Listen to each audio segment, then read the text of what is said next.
दूसरे को बिल्कुल पसंद नहीं करते थे, लेकिन हालातों ने उन्हें एक ऐसी जगह पर ला के रख दिया जहाँ पर सरवाइव करना भी बहुत मुश्किल था और वो महीनों तक एक आइलैंड पर एक दूसरे के साथ फंसे रहे। उसके बाद वो उस आइलैंड पर कैसे सरवाइव करते हैं और एक दूसरे के साथ किया कांड करते हैं, देखेंगे हम आज की इस पूरी कहानी में। सो हेलो दोस्तों, मेरा नाम है इशिता और आज की कहानी शुरू होती है हमें एमा नाम की एक खूबसूरत लड़की को दिखाते हुए, जो सुबह जल्दी उठकर अपने स्कूल जाने के लिए तैयार होती है। एमा अपनी स्कूल में एक बहुत ही अच्छी और फेमस स्टूडेंट है जिसके बहुत सारे फ्रेंड्स हैं। दूसरी तरफ हम डीन को देखते हैं जो एमा की तुलना में बहुत ही आलसी लड़का है और वो सुबह लेट करके उठता है और सीधे बाथरूम में जाकर ब्रश करने के बाद तुरंत आकर वीडियो गेम खेलने बैठ जाता है। तो उसके पिता जैक उसे कहते हैं कि तुम स्कूल के लिए लेट हो जाओगे। वहीं हम एमा और उसकी छोटी बहन स्टेसी को देखते हैं जिनको उनकी माँ बारबरा स्कूल छोड़ने आती है। उसके बाद एमा स्कूल में पहुंचकर अपने बेस्ट फ्रेंड लिजी से मिलती है और जब वो बातें कर रहे थे तभी स्टीफन नाम का एक स्टूडेंट आकर एमा को हाई कहता है और ये देखकर लिजी एमा को चिढ़ाने लगती है। अब उसी दिन क्लास में मिस्टर क्रिश्चियन सेन जो उनके टीचर हैं, वो बताते हैं कि बस अगली सुबह ठीक 7 बजे ट्रिनिडाड आइलैंड के ट्रिप के लिए निकलेगी और वो आगे बता ही रहे होते हैं कि एमा क्लास में लेट पहुंचती है और डीन भी पीछे से आकर एमा से टकरा जाता है और उसे सॉरी शहजादी कहता है। इसके बाद जब मिस्टर क्रिश्चियन सेन ट्रिप के बारे में और जानकारी दे रहे थे तभी लिजी एमा से कहती है कि डीन भी ट्रिप पर जा रहा है अपने पिता के पैसों की वजह से और फिर वो डीन को देखकर मुंह बनाती है। अब लंच के समय लिजी अपने दोस्तों को एमा और स्टीफन के बीच सुबह जो हुआ वो बताती है और कहती है कि ट्रिप में जाकर हमारे पास 1 हफ्ता होगा अपना जादू चलाकर एमा को स्टीफन के साथ एक्शन कराने के लिए। पर एमा कहती है कि हमें ये सब छोड़कर ट्रिप पर ध्यान देना चाहिए। अब सभी जब बातें कर रहे थे तभी एमा की नजर डीन पर पड़ती है जो चाकू से सेब काट रहा था।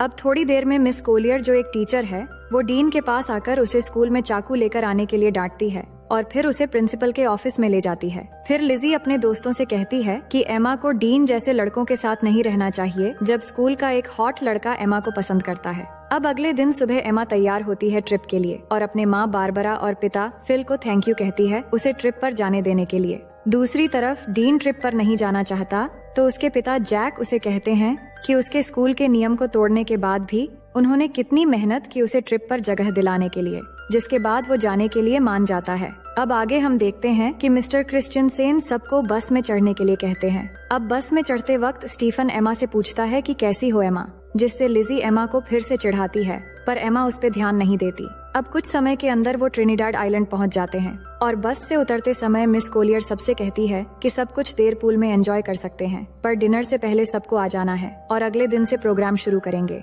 अब कुछ देर बाद एमा और उसके सभी दोस्त पूल में जाते हैं जहां एमा स्टीफन से मिलती है और सब एक साथ पूल में मस्ती कर वो बोट उनसे काफी दूर चला जाता है और तभी वहां पर तूफान शुरू होने वाला होता है, लेकिन डीन देखता है कि इसमें तो मोटर ही नहीं है। तभी उनके सामने से अचानक एक बड़ी सी लहर आती है और दोनों कस के बोट को पकड़ लेते हैं। इसके बाद सुबह हो जाती है और दोनों लहरों की वजह से बोट के साथ अरेबियन सागर में पहुंच गए थे।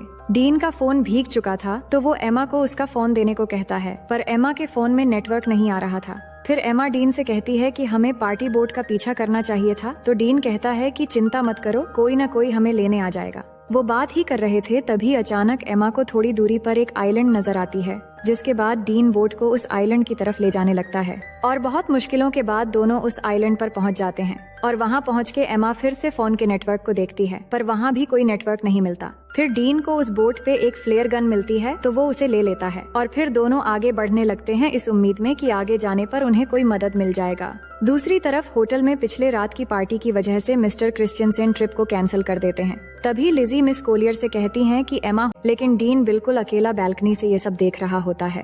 अब उसी शाम एमा की एक फ्रेंड लिजी और एमा को आकर बताती है कि स्टीफन ने उन्हें पार्टी पे बुलाया है जो यहाँ के एक लोकल बोट में हो रही है, लेकिन एमा ये सुन के मना कर देती है पर उसके दोस्त जिद करके उसे मना लेते हैं। उसके बाद वो पार्टी के लिए बोट पर चले आते हैं और वहाँ पहुँचने के बाद एमा हेलेन को पार्टी में ढूंढने लगती है पर तभी वो देखती है कि स्टीफन किसी और लड़की को किस कर रहा है और ये देख के एमा वहाँ से जाने लगती है और वही साइड से ये सब डीन भी देख रहा होता है। तभी वो एमा से कहता है कि तुम्हारा बॉयफ्रेंड तो मजा कर रहा है तो वो डीन से कहती हैं कि तुम्हें इन सब से कोई मतलब नहीं होना चाहिए। अब अचानक वहाँ पुलिस आ जाती है क्योंकि पुलिस को पता चल गया था कि यहाँ स्टूडेंट पार्टी में ड्रग्स ले रहे हैं और सबको बोट के सामने की तरफ आने को कहते हैं। तभी अचानक पैर फिसलकर एमा पानी में गिर जाती है और उसे गिरते हुए डीन देख लेता है, तो वो भी उसे बचाने के लिए पानी में कूद जाता है और फिर उसे बचाकर एक छोटी बोट में ले जाता है। अब उस बोट की रस्सी बड़े बोट से जुड़ी हुई थी, तो डीन उस रस्सी को काट देता है और एमा के पूछने पर वो कहता है कि मुझे पुलिस के झंझट में नहीं पड़ना है। पुलिस के जाने के बाद हम बड़े बोट तक पहुँचे और उसे लगा कि शायद एमा कल रात किसी और के साथ थी, इसलिए उसने किसी को नहीं बताया।